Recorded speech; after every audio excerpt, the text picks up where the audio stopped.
Kita ingin mendapatkan berkah dari orang tua kita, ridho dari orang tua kita. Kita nggak bisa nemui, bahkan salaman pun kadang-kadang sudah dilarang, tidak boleh. Ajarannya siapa ini? Ajarannya siapa? Kita dibodoh-bodoh ini. Pembodohan. Orang Islam itu punya dalil sendiri, punya cara sendiri menyelesaikan. Bukan mengikuti orang-orang zalim, bukan mengikuti tauhid, bukan. Kalau kamu berselisih, kembali kepada Quran hadis. Bahkan memang kita disuruh mengikuti ulil amri. Ulil amri yang kamu tidak sepaham, kembali lagi kepada Quran. Sesungguhnya Quran itu obat, petunjuk, penawar. Kenapa nggak lewat situ? Karena pikiran kita selalu pakai akal logika saja. Ini. Sebulan, hampir 2 bulan kita. Nggak jelas arah kita kemana. Tokoh-tokoh kita, kemana dia semuanya. Yang hebat-hebat itu tadi. Kita ditinggalkan begitu aja. Sampai kalang kabut kita sendiri tanpa tuntunan tokoh-tokoh itu kita mencari masjid. Memaksakan supaya bisa sholat di masjid. Justru tokoh-tokoh itu terus menghimbaukan, menghalang-halangi. Melemahkan keyakinan kita. Melecehkan fadilah-fadilah yang didapatkan di dalam majelis zikir. Fadilah-fadilah kita berkumpul untuk belajar kepada Allah. Dihilangkan. Itu supaya kita tidak yakin. Karena cuma masalah menyelamatkan fisiknya ini. Tapi tidak menyelamatkan iman dan tauhidnya.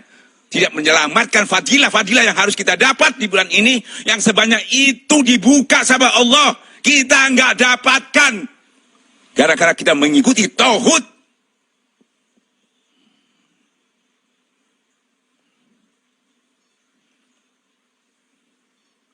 Saya tidak berbicara dengan tauhid, dengan orang-orang pengikut tauhid.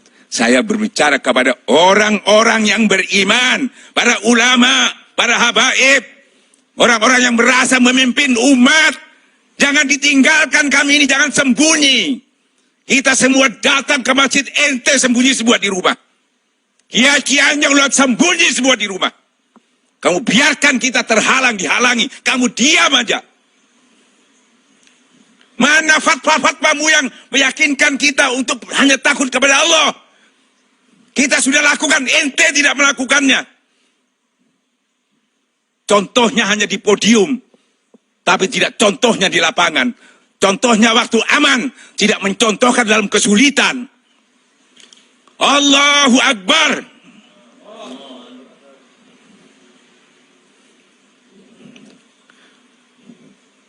Buktinya mana? Hasil daripada yang dilakukan selama ini. Allah itu maha tahu. Kemana kamu larinya selama ada kena musibah? Padahal perintahnya sudah kita tahu semua. Sesungguhnya orang-orang beriman itu kalau kena musibah, dia inna lillahi wa inna ilaihi raji'un. Kembali kepada Allah.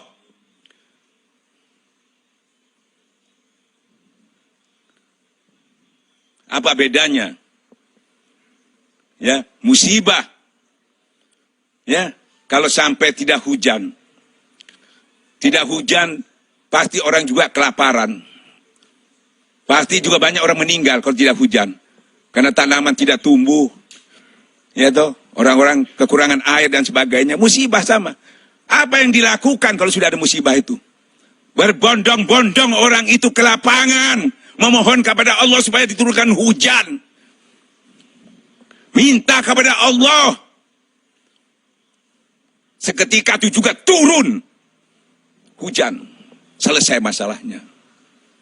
Kita masih berkutak, masih berdebat dan sebagainya. Dalil yang semudah itu nggak kita pahami. Allah memberikan sederhana. Kita yang memakai akal pikiran kita. Yang tidak sama sekali ada tuntunannya kepada Allah. Itu yang dipakai. Lebih banyak mengikuti tauhid itu daripada Quran dan hadis. Quran hadis itu cuma dibaca. Yaitu tur iso moco, lus iso dongeng. tapi tidak diwujudkan dalam kehidupan ini. Nih, kita ditinggalkan. Mana orang-orang yang mengaku memimpin umat? Kita semua sholat ini memaksakan diri, memaksa masjid. Mana yang turun? Gak ada. Lari semua, sembunyi semua. Bahkan tetap memberikan informasi menakut-nakuti. Bahkan tetap mengimbaukan di TV, di mana tetap tidak berubah menghalang-halangi. Padahal tadi disebutkan siapa yang lebih zalim. Mengusir, menghalang-halangi orang ke menyebut-nyebut di masjid-masjid Allah itu. Siapa yang lebih zalim? Masya Allah, Masya Allah. Kita cukup sudah waktunya sabar ini. Kita menjerit kepada Allah, mudah-mudahan orang-orang pemimpin-pemimpin yang kita harapkan itu tadi bisa terbuka hatinya, kembali kepada Allah. Kembali kepada Allah, kembali kepada Allah. Jangan sampai jadi ulama su. Ya, jangan sampai jadi ulama su yang takut. Hubud dunia, takut mati. Takut mati karirnya, takut mati kena corona. Gitu. Masya Allah. Para ikhwan yang dimuliakan Allah. Masya Allah, kita mengharapkan orang-orang itu menjadi tuntunan kita. Ternyata kita ditinggalkan. Karena kita dibiarkan. Bahkan dinilai kita itu melakukan itu dikatakan sombong kita. Dikatakan orogan. Dinilai, ditafsirkan begitu. Masya Allah. Ya Allah, ya Rabbi, ya Masya Allah. Tuh, nggak malu kita. Di desa-desa, semua orang ke masjid. Nggak boleh di masjid, di lapangan. Di Jakarta, semua orang memaksakan. Nggak malu tokoh-tokoh itu. Sudah mengalir nggak didengar itu. Yang didengar Allah. Seharusnya malu itu. Orang-orang yang kelihatannya ilmunya sedikit, tapi dia berani mempertaruhkan, katakanlah, jiwanya untuk mendapatkan yang lebih besar daripada mudarat yang diberikan oleh corona itu tadi. Dia lebih berani.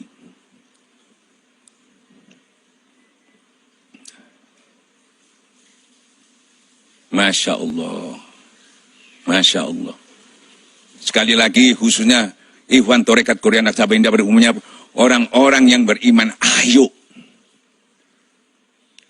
Jangan lupa segala urusan itu kembali kepada Allah.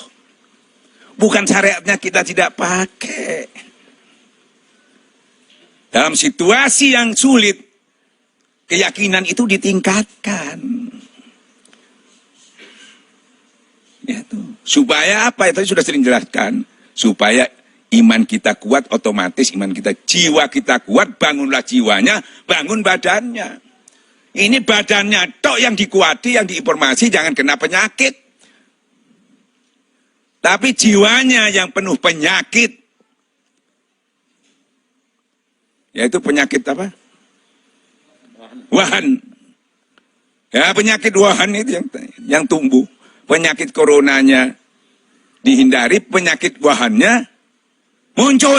Lebih bahaya penyakit wahan itu dari penyakit corona. Dan kalau penyakit, jangan takut. Karena Allah itu menurunkan penyakit berserta obatnya. Seperti kalau mati baru. Mati tidak bisa kita diskusikan, nggak bisa. Hatta kamu dalam benteng kuat yang ujung langit, ya, di gedung yang tinggi sekalipun, kamu harus mati dan kamu keluar untuk mencari kematian itu tadi.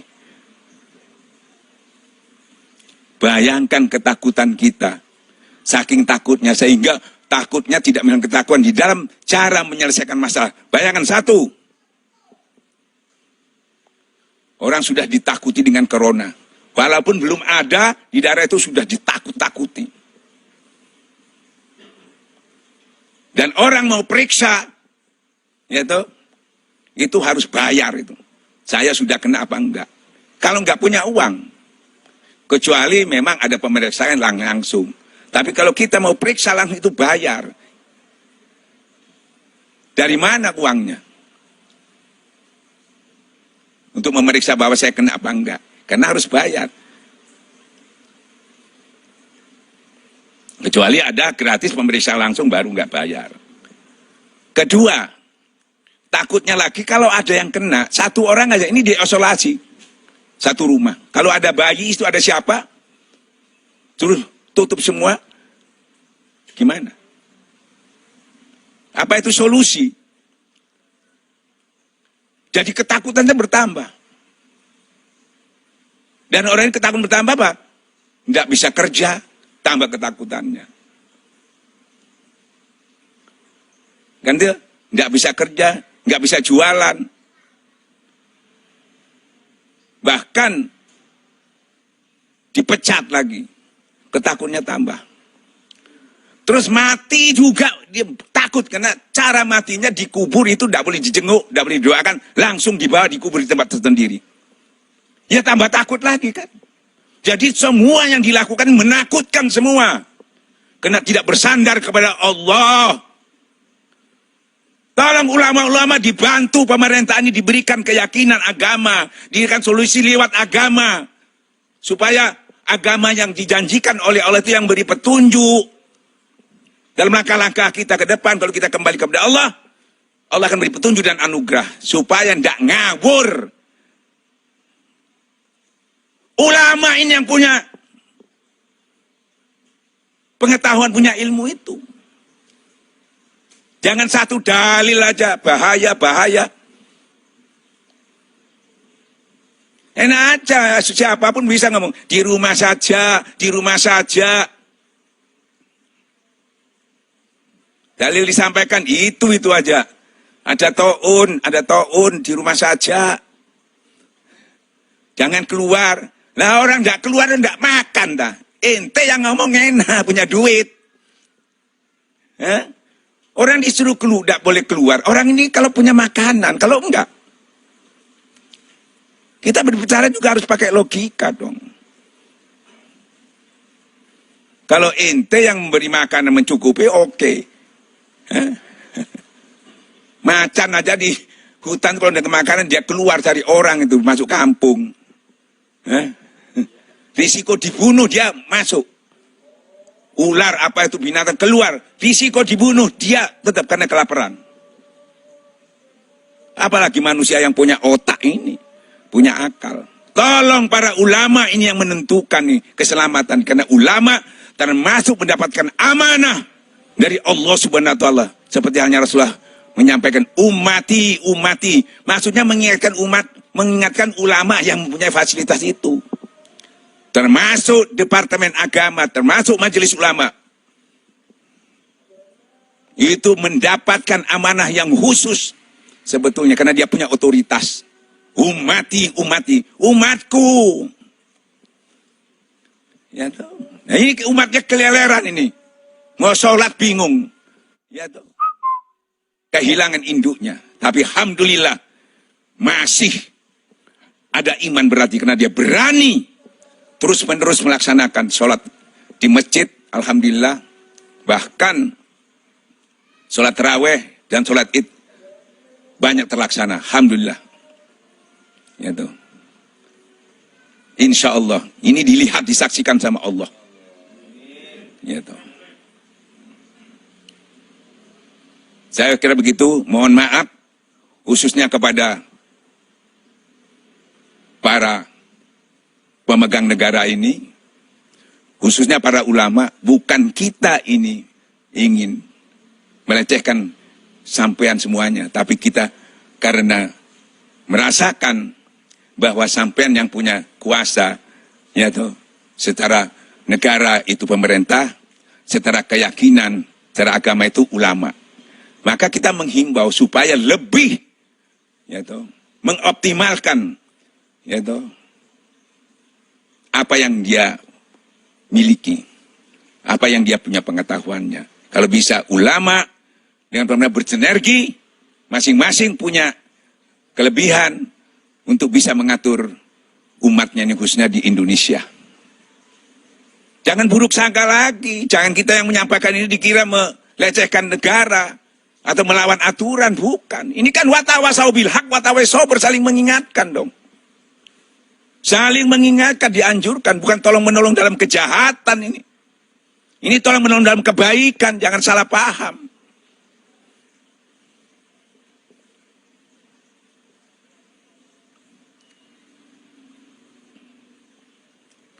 Gak kasihan sekarang. Anak-anak kita jadi bodoh semua, gak ada yang sekolah.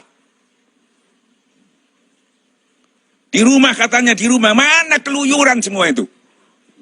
Malah ditangkap di Satpol PP, masuk ke mall, main game, main apa dan sebagainya. Nggak bisa. Giring semua tokoh-tokoh kita nih. Tokoh-tokoh yang biasa mengumpulkan umat. Biasanya kan tokoh-tokoh ini mengumpulkan umat. Para ulama biasanya bisa mengumpulkan umat itu.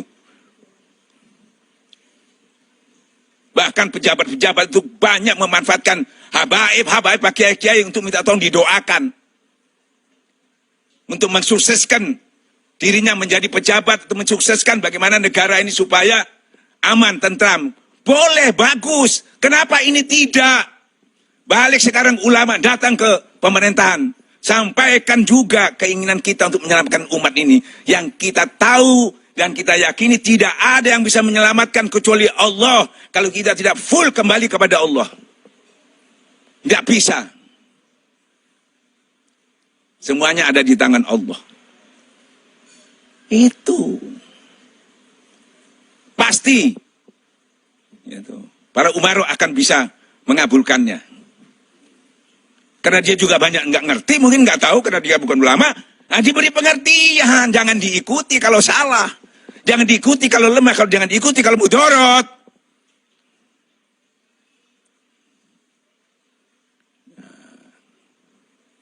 Karena dia banyak tidak mengetahui, kita yang mengetahui kita beritahu. Bukan kita mengikuti. Mengikuti sebagian kecil. Seutuhnya kalau memberikan itu, bukan sebagian kecil. Dihitung mudarat manfaatnya. Kadang-kadang kita mudaratnya, akhiratnya biar. Pokok mudarat dunianya yang sukses. Sering begitu kita. Masya Allah. Ya mudah-mudahan. Saya yakin para ulama.